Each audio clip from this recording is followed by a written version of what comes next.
Mais um episódio de House of the Dragon chegou e, nossa senhora, que episódio maravilhoso que foi esse. Não sei se vocês já assistiram, mas se vocês estão chegando no canal nesse exato momento, eu tô fazendo uma cobertura aqui da série House of the Dragon. Então se você não quiser perder os outros vídeos, né, dos próximos episódios, já se inscreve no canal e ativa o sininho, porque aqui vai ter comentário descontraído do episódio inteiro, do começo até o fim. E esse episódio, né, esse segundo episódio, já começou de uma maneira que a gente estava querendo ver há muito tempo, que é uma nova abertura. E ela, claro, trouxe sim aquele tema de Game of Thrones, aquele tema nostálgico muito gostoso que a gente queria muito ver. Só que a abertura é um pouquinho diferente. Ela conta a história dos Targaryen desde o Aegon no Conquistador e vai passando aí de geração em geração. Basicamente aquelas casinhas ali que se enchem de sangue são os personagens que já morreram, e os que ficam sem sangue são os que ainda estão vivos, né? Então cuidado com alguns spoilers se você conseguir interpretar aí essa abertura da maneira certinha, né? Desde o começo até o fim dela, porque a gente sabe que as aberturas de Game of Thrones sempre mostraram alguma coisa que ia acontecer, né?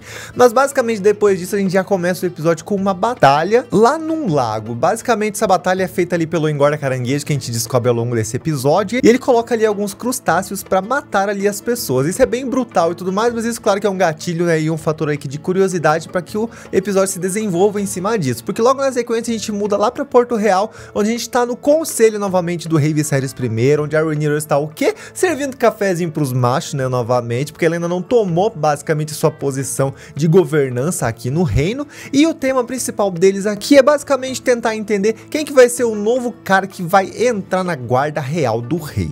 Eles estão ali confabulando e tudo mais, até que de repente entra o Corlys Velaryon pé da vida, justamente porque um dos barcos dele basicamente desapareceu, justamente por causa desse engorda caranguejos que está, além de causar esse terror todo, ele está matando o povo de Westeros. Então Corlys Velaryon, no seu direito, obviamente, porque seus navios estão sendo perdidos, ele quer que o rei faça alguma coisa. E além disso, ele também quer tomar Stepstone à força. Stepstone é o lugar lá onde esse engorda caranguejo está atuando. Basicamente, para vocês terem uma ideia do que está acontecendo aqui, essa região está em domínio da Triarquia. E essa Triarquia é uma aliança das cidades livres de Essos, que até o momento ninguém nunca cogitou entrar em guerra com esse povo. E justamente por nunca ter entrado em guerra é que o Viserys faz o que? Não move um único dedo. Gente, ele é muito bonzinho. Só que claro que o Corlys fica pé da vida mais uma vez, porque ele quer providências do rei. Mas ele fica na dele justamente pelo fato de que ele acaba ficando refém de todo o reino por ele fazer parte do reino. Aí nesse cantinho a Rhaenyra tá ali observando toda aquela situação e fala: pai, por que você não leva uns montador de dragão pra ver o que pode estar acontecendo? O pai dela olha pra ela e fala: garota, fixa no teu lugar,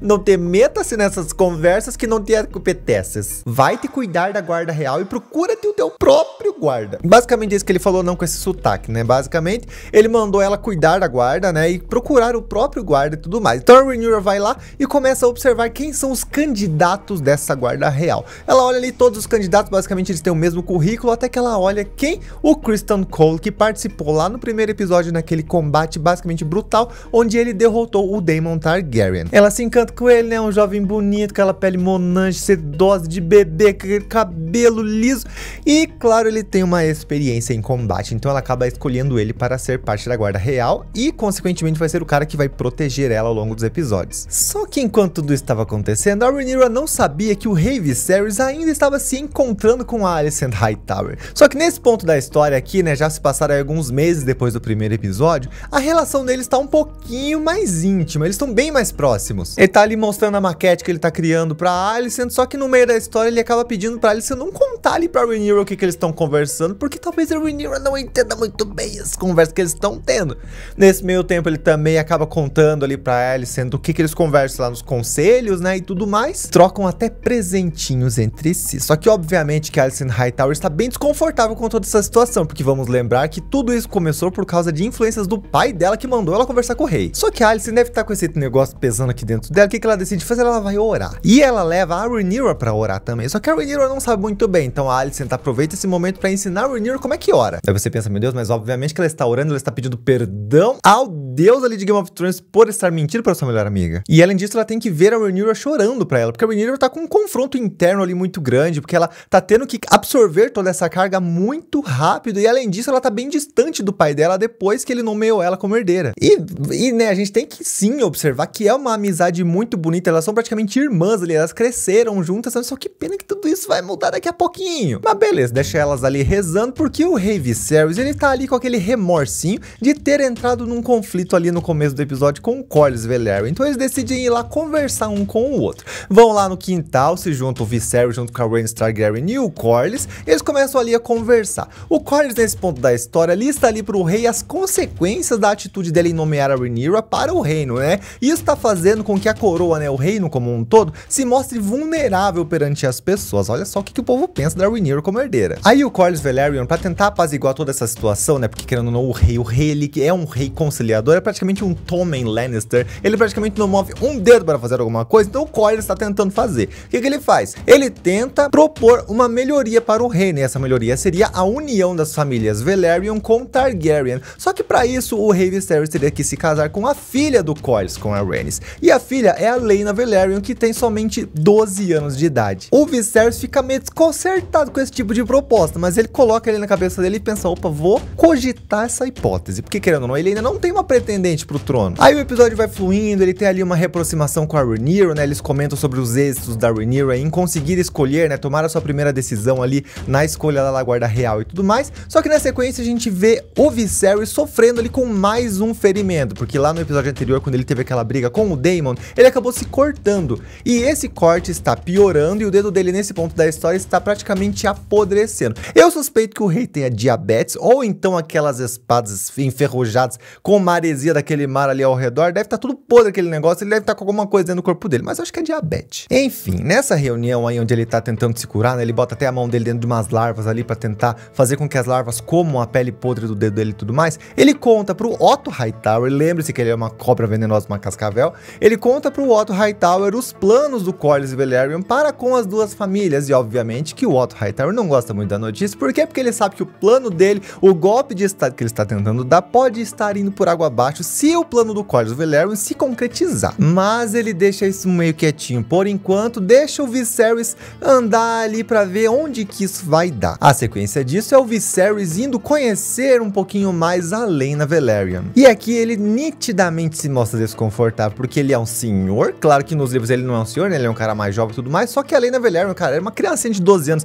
tá andando ali com ele, é uma cena até meio nojenta de se ver. E ela, cara, é uma menininha de 12 anos, igual eu já falei, ela tá querendo saber de dragões, ela quer saber e como é que é voando Balerion, tipo isso, sabe? Ela tá curiosa sobre o mundo, sobre a vida e tudo mais, bem diferente, e o Viserys nitidamente percebe isso. E bom, antes de passar para a próxima cena, vale lembrar que nos livros de Game of Thrones, cenas como essa, né, de casamentos aqui entre crianças, adultos e tudo mais, é bem normal, assim como casamentos e relacionamentos entre parentes Targaryen, isso porque eles gostam de perpetuar, né, a espécie deles e tudo mais. Mas beleza, enquanto o rei e a filha ali, a Laena, estão caminhando juntinhos, a Rhaenyra e a Rhaenys ficam ali assistindo de camarote tudo aquilo que tá acontecendo, só que elas estão extremamente incomodadas com isso. E obviamente, né, porque aquela garota é filha da Rhaenys. E esse é um dos diálogos bem importantes que fazem com que a Rhaenyra reflita sobre o futuro dela aqui no reino, né, porque a Rhaenys comenta com a Rhaenyra os futuros planos do rei, né, sobre o fato dele se casar com uma mulher e possivelmente vir a ter um filho, e esse filho provavelmente vai querer ter o direito do trono, então o posto da Rhaenyra vai estar sim ameaçado. Da mesma maneira que ela fala pra menina que uma mulher não se sentaria no trono de ferro e que os homens também não se curvariam a isso, tanto que ela é uma experiência própria, né, de que foi rejeitada pelo reino por causa das tradições de séculos. E termina colocando aquela pulguinha ali na cabeça da Rhaenyra falando que o rei não é bobo, ele age sempre com sabedoria, ou seja, ele agiu até agora para evitar intrigas, então o rei não vai deixar de querer ter um herdeiro em nenhum momento. Eis que o Otto Hightower decide convocar uma reunião de urgência, ele chama o Viserys e todo o conselho para comentar que o Daemon afrontoso tomou Pedra do Dragão junto com os Mandos Dourados, só que além disso o Daemon deixou um bilhetinho de que ele iria se casar, sendo que ele já era casado, de que a mulher com que ele saiu fugido lá no Caraxes está grávida, ainda mais para afrontar o rei, e terminou o bilhete dizendo que ele roubou um ovo de dragão. Isso porque era uma tradição Targaryen e tudo mais, se vocês quiserem eu até gravo um vídeo extra falando sobre essas tradições, que é uma tradição bem bacana, né, pra se entender o motivo dos bebês com os ovos e tudo mais. Mas assim, claro que depois ao longo do episódio a gente vê que tudo isso que o Daemon falou é uma farsa, né, a menina não tá grávida, eles não vão se casar e tudo mais. Mas o fato é que pegou aqui nessa situação como um todo, não foi nem todas essas mentiras, e sim o ovo que o Daemon roubou, que foi o ovo do Dreamfire, que foi escolhido pela Rhaenyra Targaryen para dar ao seu irmão que tinha acabado de nascer, né, o Baelon, mas que ele morreu lá no primeiro episódio. Então ele é um ovo que tem muito valor sentimental, e a Rhaenyra Targaryen, também o seu pai, ficaram extremamente fodedosas da cara. Eis que o Otto, vendo que o rei ficou louco, falou: deixa que eu vou lá resolver, se o senhor fica aí sentadinho, senão você vai ter um troço no coração. E enquanto ele tá se arrumando lá pra partir, ele fala pra filha dele: garota, dá um pulinho lá nos quartos do rei mais essa noite pro pai, vai? Ele continua insistindo pra que o plano dele dê certo. Mas beleza, eis que daí o Otto Hightower, o Criston Cole e todos os pessoais ali da guarda real vão lá pra Pedra do Dragão. E aqui tem um dos pontos desse episódio que tem uma fotografia maravilhosa, com uma trilha sonora extremamente tensa que te deixa nervoso a qualquer ponto, pelo fato de que você sabe que o Daemon Targaryen é imprevisível, ele pode aprontar e explodir todo mundo ali a qualquer momento. Tipo Capitão Pátria lá na série da Amazon, sabe? Mas eis que tá todo mundo ali reunido, o Daemon, a Mysaria e o Ovo chegam e você fica tenso. Você fica rígido, o ar congela ao seu redor, porque você pensa: opa, vai acontecer alguma coisa. O Daemon, inclusive, é bem debochado, tanto que ele olha pro Criston Cole, chama ele de Crispim e fala: ei, meu parça, como é que você tá? O Crispim olha pra ele e fala: ei, garoto, doeu tua queda na hora que eu te derrubei? Fica uma troca de farpa bem boa. Mas na hora que o Otto Hightower alerta que aquilo ali é uma possível traição e que eles estão prestes a derramar sangue, o Caraxes sai de trás do Daemon, dá aquele rugidão lá e tudo mais, e assusta todo mundo ali da guarda real. Então eles abaixam a bola e ficam: opa, vamos conversar. Só que quando tudo parece que vai por água abaixo, do nada me surge a Rhaenyra Targaryen montada na Syrax, e ela chega ali e pousa de uma maneira triunfal, porque ela sabe que o motivo da raiva do Daemon é ela própria. E ela sabe também que o Daemon, que é o tio dela, não vai matar, não vai fazer nenhum mal a ela. Então ela usa desse atributo dela pra conseguir o ovo de volta. E fazendo isso, ela não derrama sangue algum, e é nítido que a gente percebe que o Otto Hightower ficou pistola da cara, porque ele se sentiu praticamente confrontado pela princesa, porque praticamente a autoridade dele foi colocada em prova nessa situação. Mas enquanto tudo isso tá rolando, né, enquanto isso nos lustres do castelo, o Viserys Targaryen está lá no reino, ele decide convocar um conselho. Por quê? Porque ele está encucado com o Corlys Velaryon. Ele acha que o Corlys tá com invejinha, ele acha que ele tá de picuinha. Só que o conselheiro que tá ali com ele comenta, né, sobre as vantagens dele fazer essa aliança com o Corlys e tudo mais, e até aconselha o rei a se casar com a Laena Velaryon, né, aquela criancinha, justamente por causa do poder que isso vai trazer pro reino. Então o rei fica aí com essa informação matutando na cabeça dele, até que depois ele coloca em prática. Mas beleza, a Rhaenyra chega no reino e vai direto conversar com o rei pra contar o que aconteceu. Só que o rei repreende ela. Por quê? Porque ela é a única filha viva que ele tem medo que ela morra. Mas aí a Rhaenyra fala: pai, eu consegui o ovo, não derramei uma gota de sangue. O rei fica impressionado com a garota. E aí eles começam a conversar e tal, ele expõe, né, os passos dele do futuro e tudo mais, fala sobre o casamento, fala sobre tudo que ele vai acontecer ali, só que a Rhaenyra já tá ligada nos próximos passos. E obviamente que ele falou, né, ele deu essa introdução aqui pra Rhaenyra porque ele sabia o que ele ia fazer na sequência. Tanto que logo ali nos minutos seguintes ele convoca um novo conselho, e nesse novo conselho ele anuncia para todos ali presentes que a pessoa com quem ele vai se casar é ninguém mais, ninguém menos que Alicent Hightower, a melhor amiga de Rhaenyra Targaryen. A Rhaenyra, obviamente, que se sente completamente traída, ela foi pega de surpresa nesse momento. Isso porque em nenhum momento ela sabia de alguma coisa, né? Ninguém tinha contado nada pra ela, e a amizade das duas, que era uma amizade de séculos, de milhões, ficou nitidamente abalada e pode vir a ruir a qualquer momento. Corlys Velaryon ficou pistola da vida, porque ele perdeu uma chance de sucesso ali na vida dele, e obviamente que o Otto Hightower, você vê no semblante daquela cobra venenosa, aquela cascavel, que ele ficou extremamente feliz porque o plano dele finalmente deu certo. Só que o Corlys não deixa isso barato, porque na cena seguinte a gente começa a ver ali um diálogo onde o Corlys está falando, né, dos seus bens, dos seus feitos maravilhosos que ele conseguiu ao longo de toda a sua vida, quão corajoso e competente ele é, e que ele não aceita que o rei deixou ele. Então ele decide se aliar a Daemon Targaryen. Ele tá aqui basicamente com a intenção de agir contra o engorda caranguejos, mesmo que isso vá contra as ordens do rei, e está encorajando o Daemon Targaryen a fazer a mesma coisa. Tudo isso, claro, que é pra ter o respeito do rei, e o desfecho dessa batalha, que inclusive vai ser muito sangrenta, vai vir só no terceiro episódio. Então já se inscreve no canal e ativa o sininho, e já deixa o like se você curtiu o vídeo, porque vai ter muito mais vídeos de House of the Dragon por aqui. E tchau, até o próximo vídeo.